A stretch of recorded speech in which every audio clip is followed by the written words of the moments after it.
고요하고 오래된 저택, 삐걱거리는 마루 소리가 정막을 깨트립니다. 거대한 샹들리에 아래 은은한 달빛이 스며드는 넓은 응접실에 한 남자가 앉아 있습니다. 백발이 성성한 그는 회색빛 눈동자에 깊은 회한을 담고 멀리 창밖을 응시합니다. 그의 이름은 강태산. 대한민국 재계의 거물 강태산 회장입니다. 수십 년간 쌓아온 부와 명예가 그의 주변을 감싸고 있지만 그의 눈빛은 텅 비어 있습니다. 그의 삶은 성공의 정점이었지만 동시에 외로움의 나락이었습니다.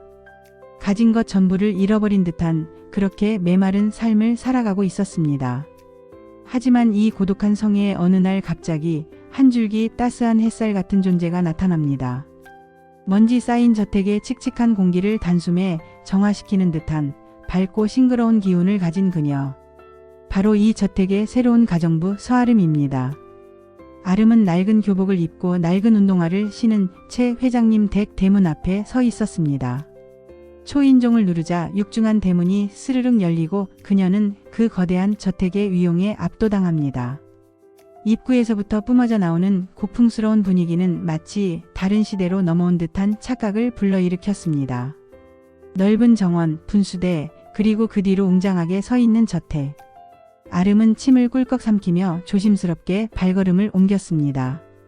가정부라기보다는 마치 재벌가 막내딸처럼 앳된 모습의 그녀에게 저택의 비서실장인 최 비서는 의심스러운 눈초리를 보냅니다.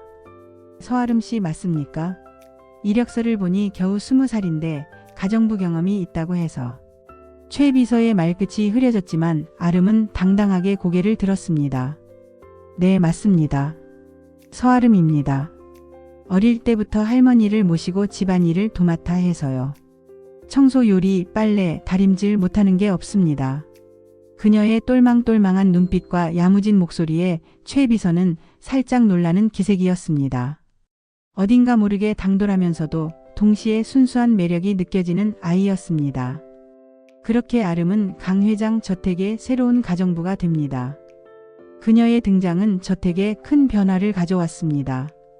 마치 오랜 시간 굳게 닫혀있던 문이 활짝 열리는 듯한 변화였습니다. 아름은 매일 아침 일찍 일어나 회장님의 아침 식사를 준비했습니다. 그녀가 만드는 음식은 화려하거나 고급스럽지는 않았지만 정성이 가득 담겨 있었습니다. 따뜻한 된장국, 정갈한 반찬, 그리고 갓 지은 하얀 쌀밥.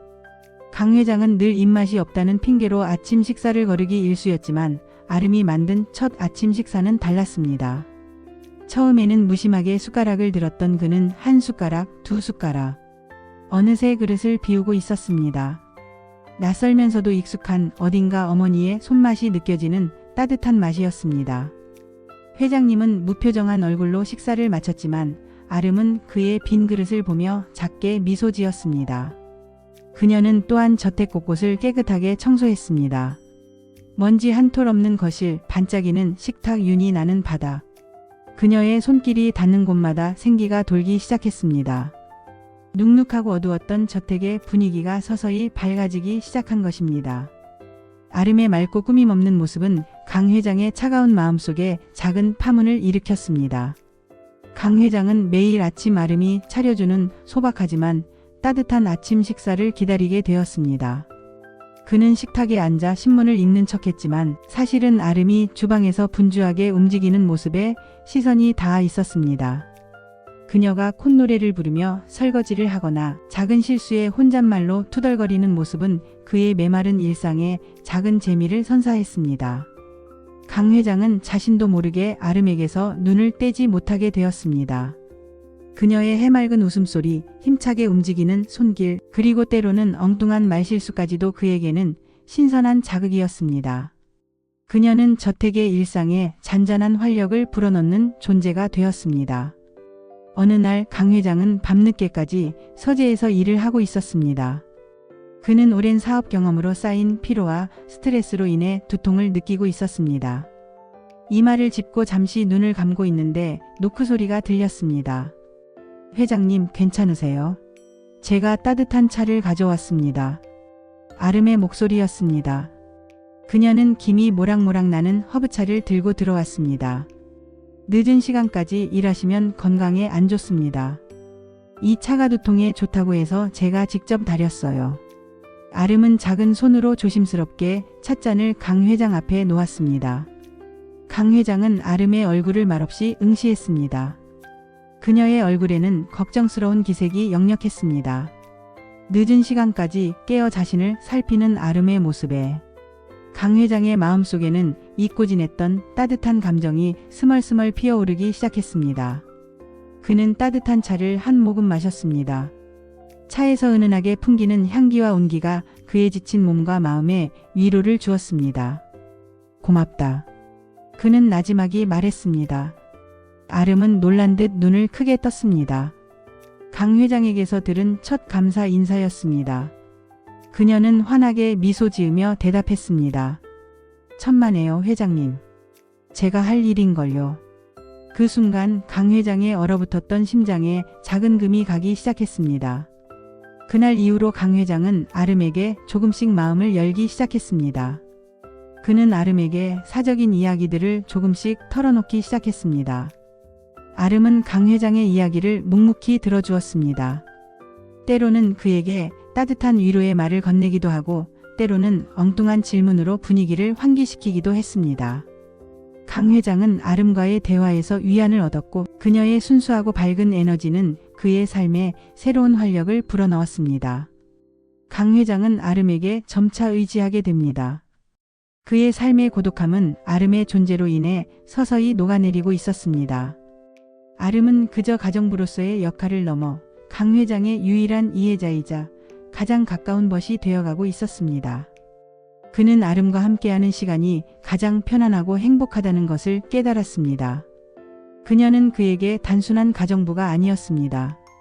그녀는 그의 메마른 삶에 찾아온 한 줄기 빛이었고 그가 다시 살아갈 이유가 되어주고 있었습니다.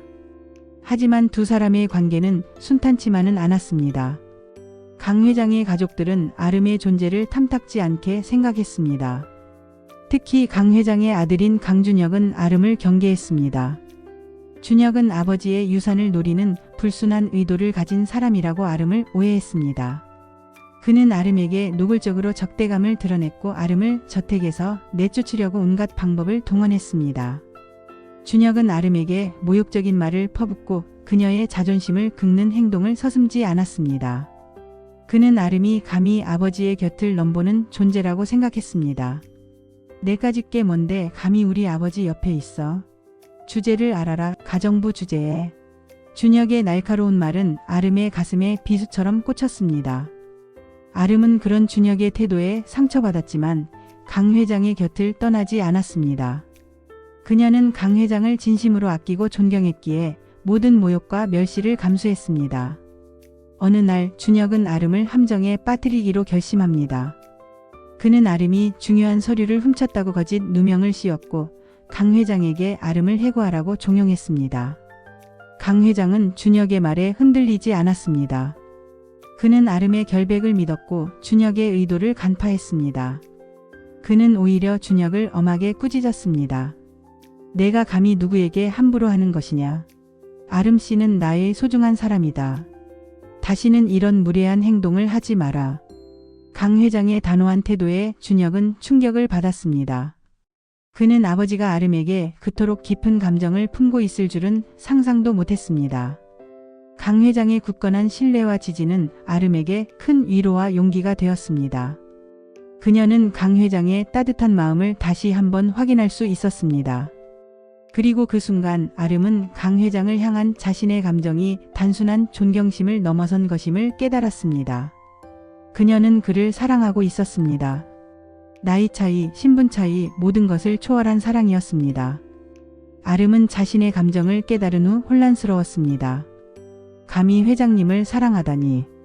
이 사랑은 이루어질 수 없는 사랑이라고 생각했습니다. 아름은 강 회장에게서 멀어지려 노력했습니다. 그녀는 강 회장을 피했고 그와의 대화를 줄였습니다. 그녀는 자신의 감정이 그에게 짐이 될까 두려웠습니다. 강 회장은 아름의 갑작스러운 변화에 의아함을 느꼈습니다. 그는 아름이 자신을 피하는 이유를 알 수 없었습니다. 그의 마음은 다시 고독해지기 시작했습니다. 그는 아름이 떠날까 봐 두려웠습니다. 아름의 부재는 그의 삶을 다시 황폐하게 만들 것이 분명했습니다. 강 회장은 아름에게 다가가 직접 물었습니다. 아름 씨, 요즘 왜 저를 피하는 겁니까? 혹시 제가 무슨 잘못이라도 했습니까? 아름은 고개를 숙인 채 아무 말도 하지 못했습니다. 그녀의 눈가에는 이슬이 맺혔습니다. 회장님, 저는... 아름은 말을 잇지 못했습니다. 강 회장은 아름의 어깨를 조심스럽게 감싸 안았습니다. 말해보세요, 아름 씨. 저에게 어떤 이야기든 다 해주세요. 저는 아름 씨의 모든 것을 이해하고 싶습니다. 아름은 결국 자신의 감정을 털어놓았습니다. 회장님을 사랑합니다. 저는 회장님을 사랑합니다. 하지만 저는 그저 가정부일 뿐입니다. 감히 제가 회장님을 사랑해도 될까요? 이 사랑은 잘못된 사랑입니다. 이루어질 수 없는 사랑입니다. 아름의 고백에 강 회장은 놀랐지만 그의 얼굴에는 오히려 따뜻한 미소가 번졌습니다. 그는 아름의 두 손을 꼭 잡았습니다. 아름 씨, 나이와 신분은 중요하지 않습니다. 중요한 것은 우리의 마음입니다. 나는 당신을 사랑합니다.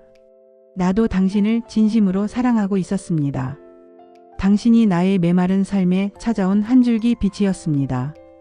당신이 없었다면 나는 여전히 어둠 속을 헤매고 있었을 것입니다. 강 회장의 진심 어린 고백에 아름은 감격의 눈물을 흘렸습니다. 두 사람은 서로의 손을 꼭 잡은 채 말없이 서로를 응시했습니다. 그들의 눈빛은 서로를 향한 깊은 사랑과 신뢰로 가득 차 있었습니다. 저택을 감싸던 어둠이 서서히 걷히고 따스한 햇살이 그들을 비추는 듯 했습니다. 강 회장의 가족들은 두 사람의 관계를 결사반대했습니다. 특히 준혁은 말도 안 돼. 우리 아버지가 가정부랑 결혼한다고? 이건 재산을 노린 사기야. 라며 격렬하게 반발했습니다.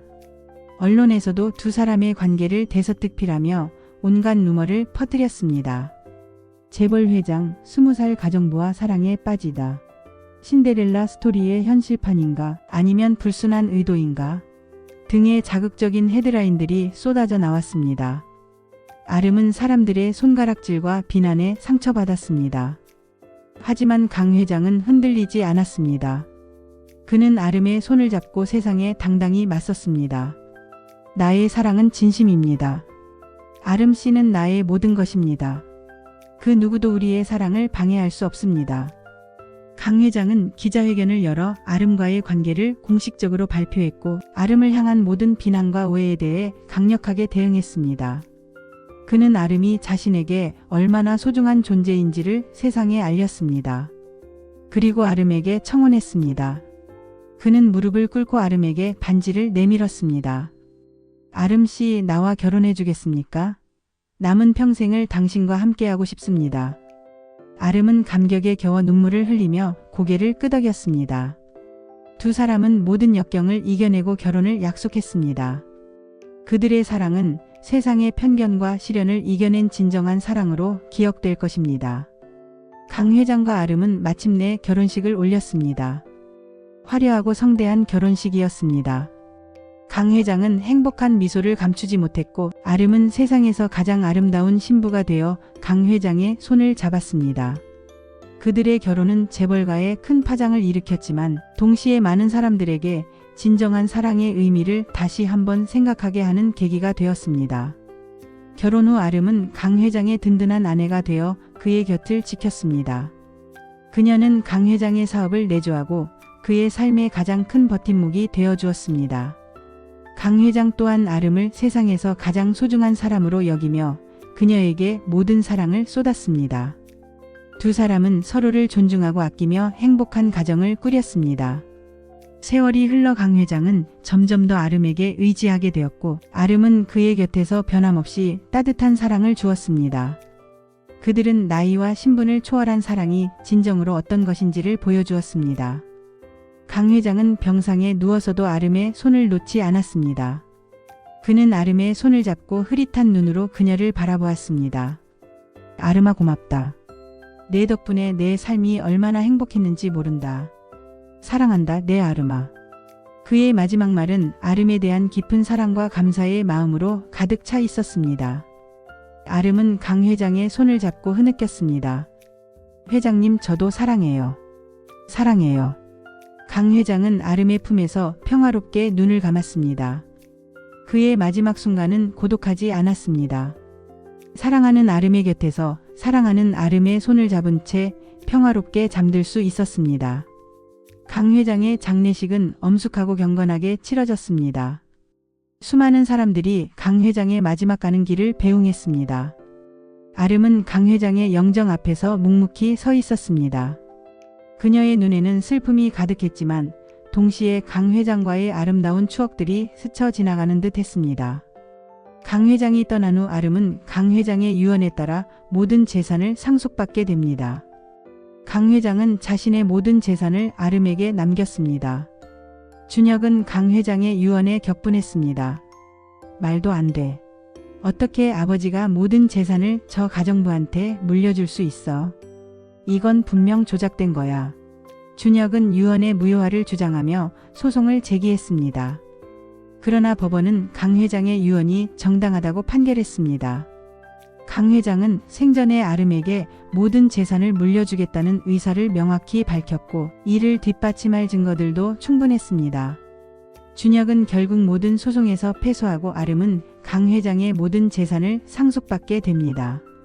아름은 강 회장의 뜻을 받들어 재산을 사회에 환원하고 강 회장의 이름으로 자선재단을 설립했습니다. 그녀는 강 회장이 이루고자 했던 사회 공헌 활동을 이어받아 실천했습니다. 그녀는 강 회장이 꿈꾸던 세상을 만들어 나갔습니다. 아름은 강 회장과의 사랑을 가슴에 품고 그의 유지를 이어받아 사회에 긍정적인 영향력을 미치는 삶을 살았습니다. 그녀는 더 이상 평범한 가정부가 아니었습니다. 그녀는 강태산 회장의 정신을 이어받은 훌륭한 사업가이자 사회 공헌자였습니다. 세월이 흘러 아름도 백발이 성성한 할머니가 되었습니다. 그녀는 강 회장과의 추억이 깃든 저택에서 여전히 살고 있었습니다. 그녀는 강 회장의 서재에 앉아 그의 사진을 바라보았습니다. 사진 속 강 회장은 온화한 미소를 짓고 있었습니다. 아름의 눈가에는 잔잔한 미소가 번졌습니다. 회장님 보고 싶어요. 아름은 나지막이 중얼거렸습니다. 그녀의 삶은 강 회장과의 사랑으로 채워진 아름다운 삶이었습니다. 그들의 사랑은 신분과 나이를 초월하여 영원히 기억될 진정한 사랑 이야기였습니다. 이 이야기는 평범한 가정부가 거대한 재벌 회장의 마음을 얻고 모든 역경을 이겨내며 진정한 사랑을 이룬 감동적인 이야기입니다. 단순한 로맨스를 넘어 한 인간의 고독한 삶에 찾아온 구원이자 서로를 향한 진실된 마음이 모든 사회적 편견과 장애물을 뛰어넘는 과정을 보여줍니다. 강 회장과 아름의 사랑은 단순한 우연이 아니라 서로에게 필요한 존재였기에 필연적으로 이루어진 운명적인 만남이었습니다. 그들의 사랑은 서로의 삶을 변화시키고 더 나은 방향으로 이끌어준 아름다운 기적이었습니다.